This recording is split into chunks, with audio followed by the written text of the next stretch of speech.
This is a disc. Sure you know about that. But this one particular grip really changed my forehand. So with that, let's figure out how I kind of got good in one round with my forehand and led to my first forehand ace. So if you want to go straight to the actual forehand part of this video, go to this timestamp. So a little background about this particular round. This was after round 3 at Worlds.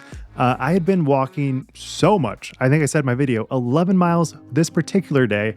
And basically every day I was going 10 plus miles. I got great footage, and I also got to see the best pros on the hardest courses. It was phenomenal. And I think that is what led to this particular change in my forehand grip. And I think it's actually attributed to Andrew Marwede. If you know anything about his forehands, he generates so much power on those forehands. And I feel like my inner spirit was just getting a little inkling of Marwede, which is all you need to get a little bit better, especially when you're me and you're totally shit at disc golf. All right, what is up? Today I'm doing something a little bit different, and that's because I'm currently in Finland. And I just got this new Grand Grace with multiple rings. So let's see if we can rip it. I have played one Finnish course, but it was literally like the frozen tundra on a 9-hole playing against Nicholas. So it's gonna be a little bit different today. And I haven't mentioned it yet, but there's fins everywhere. So I'm gonna look super stupid filming in public, but we rarely.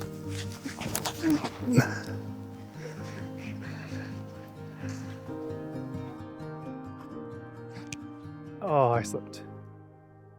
But it worked out great.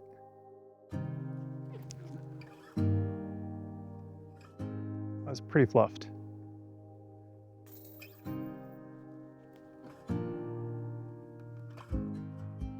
Okay.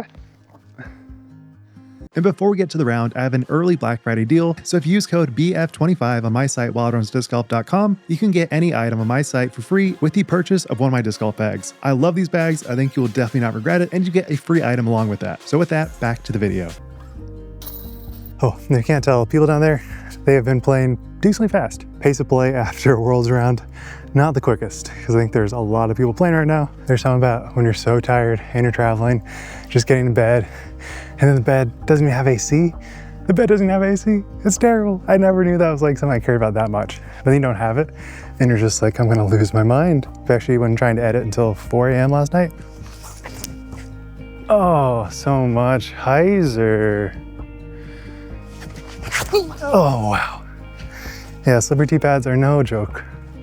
No joke. Wish I was recording. I literally just ate shit, but somehow didn't fall. Turned into a roller. Okay, that's not bad. Love the course design. Love the nature involved, the elevation changes. It has definitely surprised me with what challenges they brought, because you see European disc golf and like it looks epic, but you don't really know the challenges it faced until you actually see it in person. So this is a really nice refresher to like, okay, I've seen the beast, I've seen the monster. This is what like you're actually gonna play on the weekends. Oh, that's not getting through. This course is epic. In case you're wondering, we literally have all night. The sun's not going down until like midnight. I think it's like 9 o'clock right now. All right, basket right there, disc right there. Let's hit it. Oh.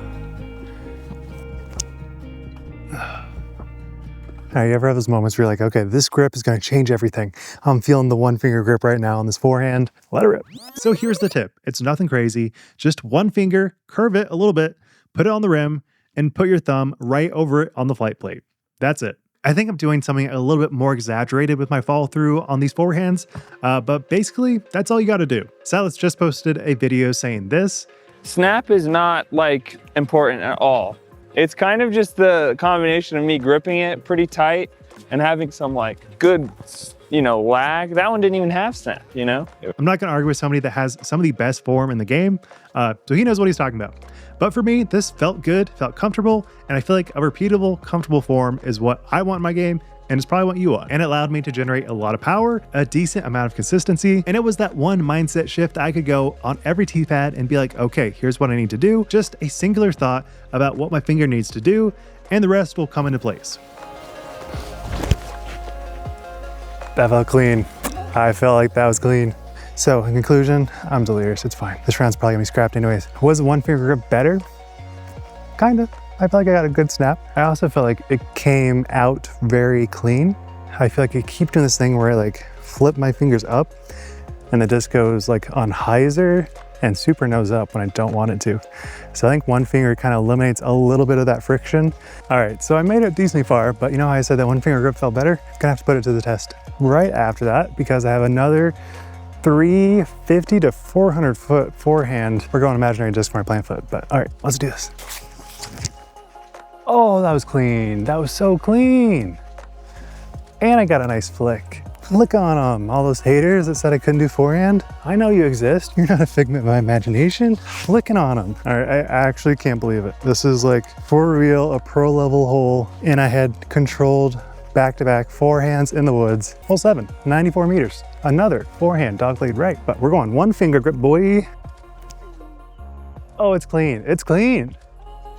Here comes the money. Money, money, money. But hey, the basket's right there. A pretty difficult shot. I'll take it. Let's fucking go. Let's go. Should not have gone in. Should have gone down the hill, but I drained it. So let's go. Another revelation I feel like I had is the Finns are really about their grind. They like to kind of work through problems. Like, to me, it seems like they're very analytical people. And I feel like the process of learning how to be the best disc golfer is a very analytical process. Even though it doesn't feel like it sometimes, it feels like it's just kind of brute force. Okay, didn't really get a lot of flick on that, but I feel like the fact that I'm noticing good flick is also good. Just gotta work on actually figuring out how to control the flick. It's actually swarming with mosquitoes, so let me power through. 130. Nope.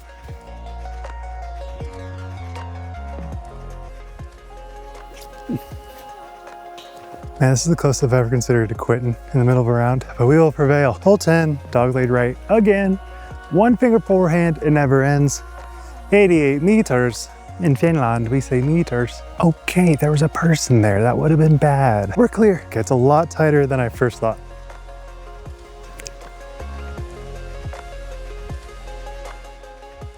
I'm a golden god. The golden god! I am untethered and my rage knows no bounds! All right, I don't know if that caught on camera. It had the perfect flight. One finger forehand for the win. I'm not sure you can tell, but just the trees are so freaking beautiful. And the wind blowing through them, oh my goodness. I feel like such an old man saying this, but it's awesome. Nature is awesome, man. Nature's one of the neatest things on this planet. I feel like if I can consistently get that one finger grip going, I feel like I can do great things. I can make the world a better place. But for now, let's move on to the hole 11. Oh, that's not great. Oh, that was close.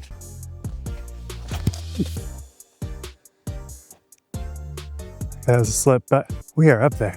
This would be a really good birdie to get. I can't even speak.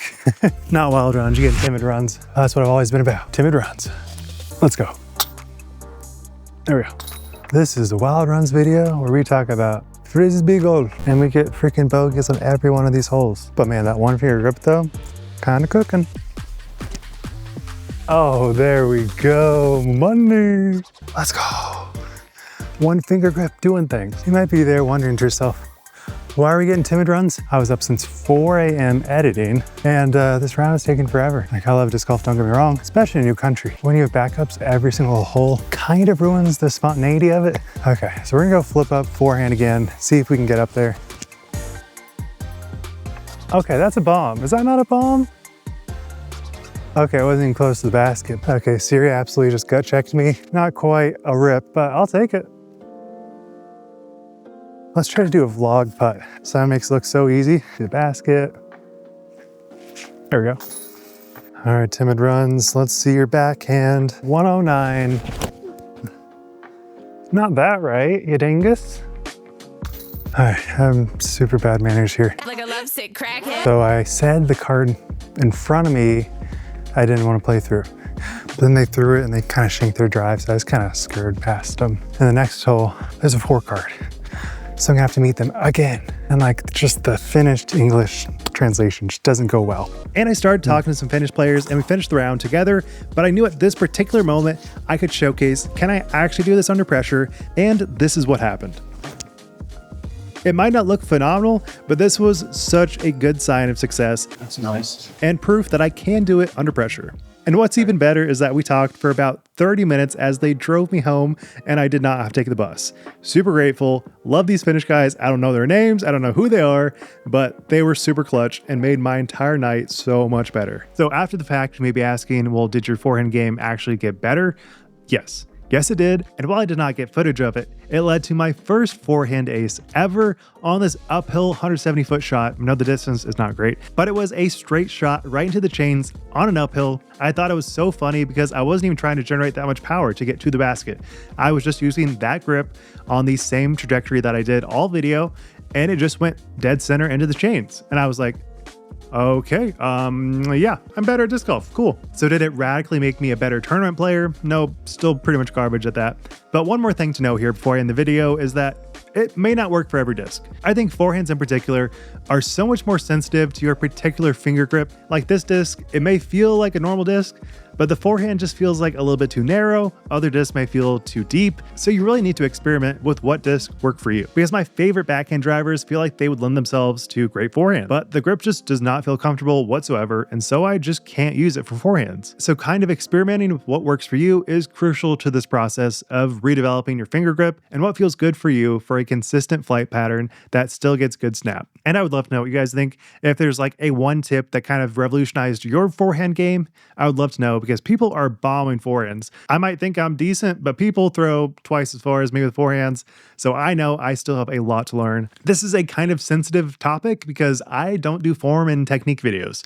So for me to actually do one, I feel like I'm just asking for hate, but that is what it is. So with that said, thank you guys so much for watching. Be sure to subscribe. With that, Wild Run, sign out. Peace! What you do?